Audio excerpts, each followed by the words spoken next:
ರಾಜ್ಯದ 25ನೇ ಮುಖ್ಯಮಂತ್ರಿಯಾಗಿ ಡಿ.ಕೆ. ಶಿವಕುಮಾರ್ ಅವರು ಪ್ರಮಾಣ ವಚನ ಸ್ವೀಕರಿಸಿದ್ದಾರೆ. ಆಮೇಲೆ ಪ್ರತಿಯೊಂದು ಹಂತದಲ್ಲೂ ಕೂಡ ಪಕ್ಕಾ ವಾಸ್ತು ನೋಡಿಕೊಂಡೇ ಎಲ್ಲವನ್ನು ಕೂಡ ಡಿ.ಕೆ. ಶಿವಕುಮಾರ್ ಅವರು ಮಾಡಿದ್ದಾರೆ. ವಾಸ್ತು ಪ್ರಕಾರ ಉತ್ತರ ಗೇಟ್ನಿಂದ ಎಂಟ್ರಿ ಕೊಟ್ಟಿದ್ದಾರೆ ಡಿ.ಕೆ. ಶಿವಕುಮಾರ್ ಅವರು. ವಿಧಾನಸೌಧದ ಉತ್ತರದ ಬಾಗಿಲಿಗೆ ಡಿ.ಕೆ. ಶಿ ಅವರು ನಮಿಸಿದ್ರು. ನಾವು ನೋಡ್ತಾ ಇದ್ವಲ್ಲ, ಈ ಲೋಕಭವನದಲ್ಲಿ ಪದಗ್ರಹಣ ಕಾರ್ಯಕ್ರಮ ಇರ್ಬೋದು, ಪ್ರತಿಯೊಂದರಲ್ಲೂ ಕೂಡ ವಾಸ್ತು ನೋಡ್ಕೊಂಡೇನೆ ಎಲ್ಲವೂ ತಮಗೆ ಆಗಬರಲಿ ಅನ್ನುವಂಥ ನಿಟ್ಟಿನಲ್ಲಿ ಡಿ.ಕೆ. ಶಿವಕುಮಾರ್ ಅವರು ಅದೆಲ್ಲವನ್ನು ಫಾಲೋ ಮಾಡಿದ್ದಾರೆ.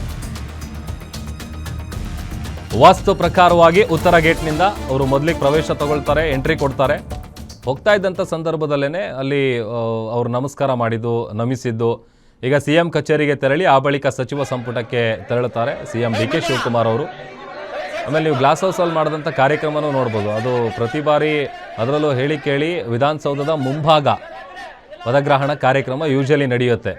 ಬಟ್ ಅಲ್ಲಿ ಬೇಡ ಅನ್ನುವಂಥ ನಿಟ್ಟಿನಲ್ಲಿ ಅವರಿಗೆ ಅಜಯ್ ಅವರು ಹೇಳಿದರು. ಹಾಗಾಗಿ ಪದಗ್ರಹಣ ಕಾರ್ಯಕ್ರಮ ಎಲ್ಲಿ ನಡಿಬೇಕು ಅನ್ನುವಂಥದ್ದು ಅದರಲ್ಲೂ ಕೂಡ ಚೇಂಜ್ ಆಯಿತು. ಅದರಲ್ಲೂ ವಾಸ್ತು ಪ್ರಕಾರ ನೋಡಿಕೊಂಡು ಪೂರ್ವಾಭಿಮುಖವಾಗಿ ನಡೀತಾ ಇದ್ದಿದ್ದ ಕಾರ್ಯಕ್ರಮ ಈ ಬಾರಿ ಪಶ್ಚಿಮಾಭಿಮುಖವಾಗಿ ನಡೆಸಿರೋದು.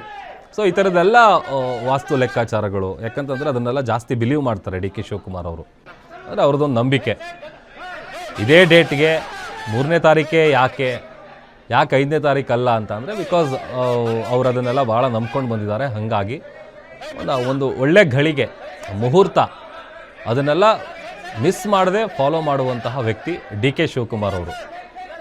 ಹಾಗಾಗಿ ಆಮೇಲೆ ಹಿಂದೆ ಅವರು DCM ಆಗಿ ಪದಗ್ರಹಣ ಸ್ವೀಕಾರ ಮಾಡಿದಂಥ ಸಂದರ್ಭದಲ್ಲಿ ಕೂಡ ಇದೇ ಥರದ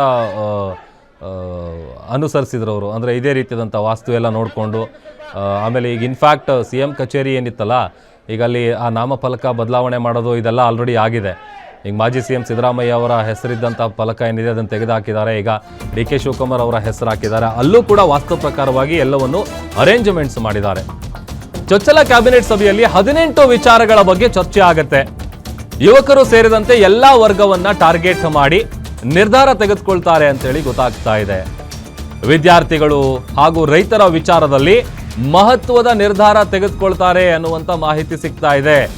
ರೈತರ ಪರವಾಗಿ ಜನಪರವಾಗಿ 2 ಗ್ಯಾರಂಟಿ ನೀಡೋದು ಫಿಕ್ಸ್. ರೈತರ ಜಮೀನಿಗೆ ಉಚಿತ ಟ್ರಾನ್ಸ್ಫಾರ್ಮರ್ ನೀಡೋದಕ್ಕೆ ಚಿಂತನೆ ನಡೀತಾ ಇದೆ. ನಾ ಹೇಳ್ತಾ ಇದ್ನಲ್ಲ, ಈಗ ಡಿ.ಕೆ. ಶಿವಕುಮಾರ್ ಅವರಿಗೆ ಜವಾಬ್ದಾರಿ ಜಾಸ್ತಿ ಆಗಿದೆ, ನಿರೀಕ್ಷೆಗಳು ಕೂಡ ಸಾಕಷ್ಟಿದೆ. ರಾಜ್ಯ ಶಿಕ್ಷಣ ನೀತಿ ಬಗ್ಗೆ ಕೂಡ ಮಹತ್ವದ ತೀರ್ಮಾನ ತೆಗೆದುಕೊಳ್ಬಹುದಾದಂಥ ಸಾಧ್ಯತೆ ಇದೆ. ಅದರಲ್ಲೂ ವಿದ್ಯಾರ್ಥಿಗಳಿಗೆ ಸರ್ಕಾರಿ ಬಸ್ಗಳಲ್ಲಿ ಉಚಿತ ಬಸ್ ಪಾಸ್ ಅನ್ನು ನೀಡಬಹುದು. ಇದೆಲ್ಲ ಸೇರಿದಂತೆ ಒಟ್ಟು 18 ಮಹತ್ವದ ನಿರ್ಧಾರ ತೆಗೆದುಕೊಳ್ಳುವಂತಹ ಸಾಧ್ಯತೆ ದಟ್ಟವಾಗಿದೆ. ಅದು ಚೊಚ್ಚಲ ಕ್ಯಾಬಿನೆಟ್ ಸಭೆಯಲ್ಲಿ 18 ವಿಚಾರಗಳ ಬಗ್ಗೆ ಪ್ರತಿಯೊಂದು ವರ್ಗಕ್ಕೂ ಕೂಡ ಏನಾದರೂ ಒಂದು ಕೊಡುಗೆ ನೀಡಬೇಕು ಅನ್ನುವಂಥ ನಿಟ್ಟಿನಲ್ಲಿ, ಅದರಲ್ಲಿ ಯುವಕರು ಸೇರಿದಂತೆ ಎಲ್ಲ ವರ್ಗವನ್ನ ಟಾರ್ಗೆಟ್ ಮಾಡಿ ನಿರ್ಧಾರ ತೆಗೆದುಕೊಳ್ತಾರೆ.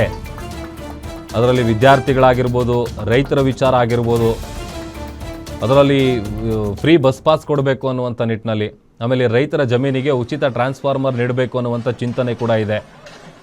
ಹಾಗೆಯೇ ವಿದ್ಯಾರ್ಥಿಗಳಿಗೆ ಈ ಸರ್ಕಾರಿ ಬಸ್ಗಳಲ್ಲಿ ಉಚಿತ ಬಸ್ ಪಾಸ್, ಇದೆಲ್ಲ ಕೂಡ ಭಾಳ ಹೆಲ್ಪ್ಫುಲ್ ಆಗುತ್ತೆ.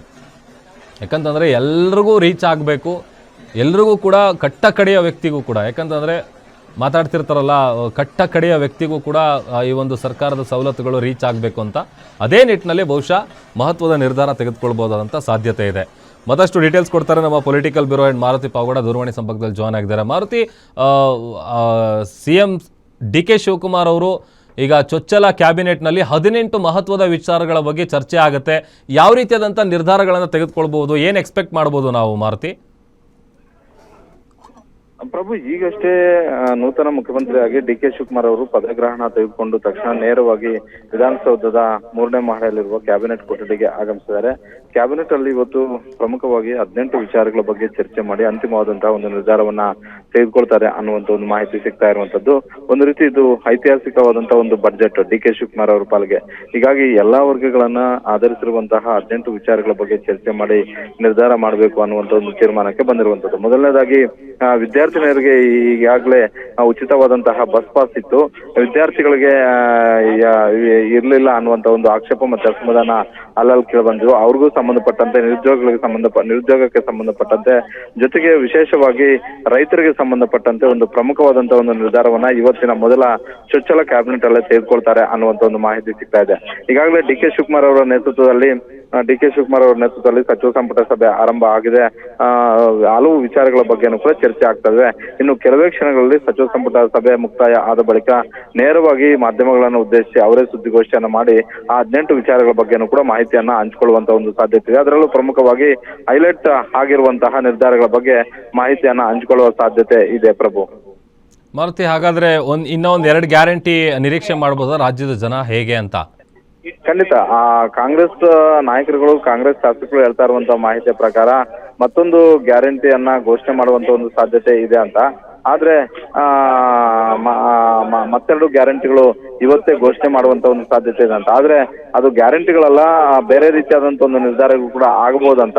ಕೇವಲ ಗ್ಯಾರಂಟಿಗಳು ಅಷ್ಟೇ ಅಲ್ಲ, ಬೇರೆ ಬೇರೆ ನಿರ್ಧಾರಗಳನ್ನು ಕೂಡ ತೆಗೆದುಕೊಂಡು ಎಲ್ಲಾ ವರ್ಗದವ್ರಿಗೂ ಕೂಡ ನಾವು ಹತ್ತಿರ ಆಗ್ಬೇಕು ಅಂತ. ಡಿ ಕೆ ಶಿವಕುಮಾರ್ ಅವ್ರ ಲೆಕ್ಕಾಚಾರ ಹೇಗಿದೆ ಅಂತ ಹೇಳಿದ್ರೆ, ಕೇವಲ ಇವತ್ತಿಂದಾನೇ ನಾನು ಎಲ್ಲಾ ರೀತಿಯಿಂದಲೂ ಕೂಡ ಸನ್ನದ್ಧ ಆಗಿದ್ದೀನಿ ಅನ್ನುವಂತ ಒಂದು ಸಂದೇಶ ರಾಜ್ಯಕ್ಕೆ ರವಾನೆ ಮಾಡುವಂತದ್ದು. ಜೊತೆಗೆ ಕೇವಲ ನಾನು 2 ವರ್ಷಗಳಿಗಷ್ಟೇ ಸಿಎಂ ಆಗಿಲ್ಲ, ಮುಂದೆನೂ ಕೂಡ ನಮ್ದೇ ರಾಜ್ಯಭಾರ ಇರುತ್ತೆ ಅನ್ನುವಂತ ಒಂದು ಸಂದೇಶ ಕೊಡುವಂತ ಒಂದು ನಿಟ್ಟಿನಲ್ಲಿ ಇವತ್ತಿನ ಕ್ಯಾಬಿನೆಟ್ ಸಭೆಯ ನಿರ್ಧಾರಗಳು ಇರ್ತವೆ ಅನ್ನುವಂತ ಒಂದು ಮಾತುಕತೆಗಳು ಕೂಡ ಅವರ ಆಪ್ತರ ವಲಯದಲ್ಲಿ ಆಗ್ತಾ ಇದಾವೆ.